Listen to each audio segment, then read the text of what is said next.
नमस्कार, जय माता दी। मैं हूं आपके साथ आपकी अपनी होसन दोस्त डॉक्टर वायरा राखी। आपका स्वागत अभिनंदन करती हूं आपके, मेरे और माता रानी के इस खूबसूरत से यूट्यूब चैनल पर। कैसा है मेरा ये संसार, दिन दुगनी रात चौगनी, आप तरक्की करें, माता रानी की असीम कृपा आप पर बनी रहे। चलिए शुरुआत हमेशा की तरह बिलीव इन कर्मा।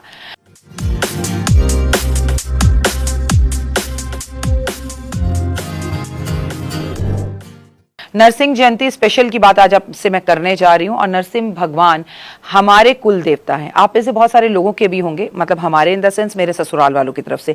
अगर मैं अपने मायके की कुल देवी की बात करूं तो वो है माता चिंतपूर्णी। तो आपके कुल देवी देवता कौन है, जरूर कमेंट्स में लिखें। और अगर आपको अभी तक नहीं पता आपके कुल देवी देवता कौन है तो अपने घर के बुजुर्गों से ये बात जरूर पूछे। चलिए, उन्हें भी नहीं पता तो इस सीमा को, इस लाइन को यहीं खत्म मत करिए। आप किसी भी देवी देवता को जिनके प्रति आपकी आस्था और विश्वास है, उन्हें अपना कुल देवी देवता मानकर अपनी आने वाली जनरेशन और बच्चों को बताएं कि बेटा ये हमारी कुल देवी हैं और इनकी पूजा तो जरूर करना। कब है नरसिंह जयंती, चलिए बात करते हैं। 30 अप्रैल दिन है गुरुवार का। क्योंकि हम भगवान नरसिंह जयंती की बात करें तो इस वीडियो में मैं आपको उनके बारे में सब कुछ बताऊंगी। लेकिन क्या आपको पता है भगवान विष्णु के 24 अवतारों में से एक नरसिंह अवतार भी है। यह अवतार भगवान विष्णु ने परम भक्त प्रहलाद की रक्षा के लिए लिया था। इसे जगत के पालनहार ने आधा मानव और आधा सिंह के रूप में धारण किया था और हिरण्यकश्यप जैसे राक्षस का वध किया था। भगवान विष्णु ने हिरण्यकश्यप का वध वैशाख मास के शुक्ल पक्ष की चतुर्थी तिथि पर किया था। यही कारण है कि इस दिन नरसिंह जयंती मनाई जाती है। नरसिंह जयंती इस बार 30 अप्रैल दिन है गुरुवार का। नरसिंह जयंती के मैं आपको बहुत सारे उपाय बताऊंगी, लेकिन नरसिंह जयंती मतलब सीधी सादी बात नरसिंह भगवान जी का उद्यापन दिन या उनका जन्मदिन, लेकिन है भगवान विष्णु की ही पूजा का दिन। आप देखें तो पूरा का पूरा अप्रैल उन्हीं को जो है ना समर्पित था। नरसिंह जयंती की अगर बात की जाए तो धन प्राप्ति के लिए नरसिंह जयंती वाले दिन आपको भगवान नरसिंह की तस्वीर अपने घर में जरूर लगानी चाहिए।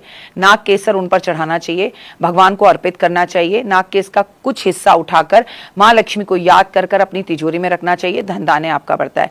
अगर आप काल सर्प दोष से बहुत ज्यादा परेशान है तो नरसिंह जयंती वाले दिन आपको नरसिंह भगवान की पूजा करनी चाहिए और उन्हें मोर पंख अर्पित करना चाहिए। ऐसा करने से आपके काल सर्प दोष दूर होते हैं और फिर इस मोर पंख को जिंदगी भर आपको अपने पास रखना चाहिए। नरसिंह भगवान को मोती या चांदी चढ़ाने से मतलब आपकी उधारी चुकाने में आप कामयाब होते हैं और कहीं पर धन फंसा हो तो वो धन भी वापस लौट कर आता है। तो अभी इस बार आप उन्हें एक चांदी का सिक्का अर्पण जरूर करें। वो ना कर सकें तो कम से कम आप उनके समक्ष चावल अर्पण जरूर करें। नरसिंह जयंती पर भगवान को दही का प्रसाद चढ़ाया जाता है। इसे बेहद शुभ माना जाता है। इससे भगवान का क्रोध शांत होता है। और अगर वो मिष्टी दही हो और वो ठंडी ठंडी दही हो तो हुए फिर तो बात ही क्या। कोर्ट कचहरी कानून के मामले खत्म होते हैं और आपको जीवन में सक्सेस मिलती है। भगवान नरसिंह को मोर पंख अत्यंत प्रिय है। इस दिन नरसिंह भगवान को अगर आप मोर चढ़ाते हैं, मोर पंख से उनका झाड़ा करते हैं और खुद मोर पंख की झाड़ू लेकर अपने पूरे घर में उसको घुमाते हैं तो नकारात्मकता आपके जीवन से दूर होती है। भगवान को क्रोध को शांत करने के लिए, मानसिक शांति पाने के लिए नरसिंह भगवान को चंदन का लेप लगाया जाता है। फिर इस चंदन के लेप को उनकी तस्वीर या मूर्ति से उतार कर अपने घर के उन बच्चों के माथे पर लगाना चाहिए जिनकी तबियत खराब हो या जिन्हें क्रोध ज्यादा आता हो।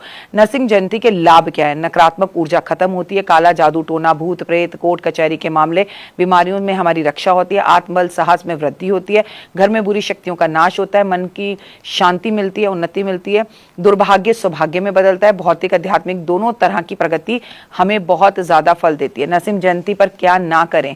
इस दिन किसी को अपशब्द नहीं बोलने चाहिए। क्रोध या किसी भी प्रकार के बुरे वचनों का प्रयोग नहीं करना चाहिए। और क्यों नरसिंह जयंती कभी भी नहीं बोलना चाहिए? अरे कोई गलत कर रहा है, वो जाने, उसका काम जाने, आप क्यों जज बन जाते हैं? नरसिंह जयंती पर तामसिक भोजन ग्रहण नहीं करना चाहिए। इस दिन गुस्सा नहीं करना चाहिए। बड़े बुजुर्गों का अपमान कभी नहीं करना चाहिए और इस दिन तो बिल्कुल नहीं करना चाहिए। उन्हें मंदिर लेके जाना चाहिए। नरसिंह जयंती पर काले नीले कपड़े पहनने से बचना चाहिए और नरसिंह जयंती पर आपको संतरी कलर के या ऑरेंज कलर के कपड़े पहनने चाहिए। नरसिंह जयंती पर आपको प्रहलाद को भी याद करना चाहिए। नरसिंह जयंती पर आपको एक शेर खरीद कर जरूर भगवान विष्णु के मंदिर में रखकर आना चाहिए, जो कि मिट्टी, तांबे, पीतल या प्लास्टिक का हो सकता है। हिरण्यकश्यप को ऐसा वरदान मिला था कि उसकी मृत्यु ना मानव से होगी, ना पशु से होगी, ना दिन में होगी, ना रात में होगी, ना घर के अंदर होगी, ना घर के बाहर होगी, ना अस्त्र से होगी, ना शस्त्र से होगी। तब भगवान विष्णु ने नरसिंह का रूप धारण किया। संध्या के समय द्वार की चौखट पर नाखूनों से, ना अस्त्र से, ना शस्त्र से, ना घर के अंदर, ना घर के बाहर, ना नर, ना नारी, ना पुरुष, आधा शेर और आधा इंसान, ऐसे उन्होंने जो है अपने धर्म की रक्षा के लिए रूप धारण किया, और ये भगवान विष्णु ही कर सकते हैं। लेकिन इस बात से हमें एक बात और पता लगती है कि जीवन के अंदर जब कष्ट और तकलीफें होती हैं, अगर हम उसका कोई ना कोई हल निकालना चाहे तो हमें हमारे प्रभु परमपिता परमात्मा से ही पता चलता है। भगवान ने क्या रूप नहीं धारण करे, पता नहीं किस रूप में हरि चले आए और आपको आपकी परेशानी से बाहर निकाल दें। तो आप नरसिंह जयंती को मनाइए और अपने बच्चों को भगवान नरसिंह के बारे में जरूर बताइए। और अगर आपके घर में यकीन मानिए कि नरसिंह भगवान की तस्वीर नहीं है तो कुछ मिसिंग जरूर है। जय माता दी।